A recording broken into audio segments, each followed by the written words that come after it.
Sweet corn capsicum soup செய்யலாமா? இது செய்யறதுக்காக 2 கைப்பிடி அளவுக்கு ஸ்வீட் கார்னை ஒரு மிக்ஸி ஜார்ல சேர்த்துட்டு பேஸ்ட் மாதிரி ரெடி பண்ணி எடுத்துக்கலாம். ஸ்டவ்ல ஒரு கடாயை வச்சுட்டு பட்டரை சேர்த்துட்டு பட்டர் நல்லா உருகின உடனே இதுல பொடியா நறுக்குன இஞ்சி பூண்டை சேர்த்து நல்லா வதக்கிக்கலாம். இது கூடவே ஒரு பச்சை மிளகாய், கொஞ்சமா பெரிய வெங்காயத்தை சேர்த்து வதக்கிக்கலாம். இது ஓரளவு வதங்கின உடனே இதுல ஒரு கைப்பிடி அளவுக்கு ஸ்வீட் கார்ன், கொஞ்சமா கேப்சிகத்தை கட் பண்ணி சேர்த்து நல்லா வதக்கிக்கலாம். மூடி போட்டு மூடி ஓரளவு வேக வச்சுக்கலாம். இது ஓரளவு வெந்த உடனே நம்ம ரெடி பண்ணி வச்சிருக்கிற பேஸ்ட் இது கூட சேர்த்துட்டு தேவையான அளவு உப்பையும் சேர்த்து நல்லா வதக்கி விட்டுட்டு தேவையான அளவு தண்ணியை சேர்த்து மூடி போட்டு மூடி கொதிக்க வச்சுக்கலாம். அது ஓரளவு கொதி வந்த உடனே 1 டேபிள் ஸ்பூன் அளவுக்கு சோள மாவை தண்ணியில கரைச்சிட்டு இது கூட சேர்த்து நல்லா கொதிக்க வச்சுக்கலாம்.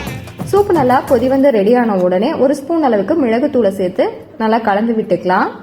இப்போ கடைசியா கை நிறைய கொத்தமல்லி இலைகளை சேர்த்துட்டு கலந்து விட்டா சூப் ரெடி.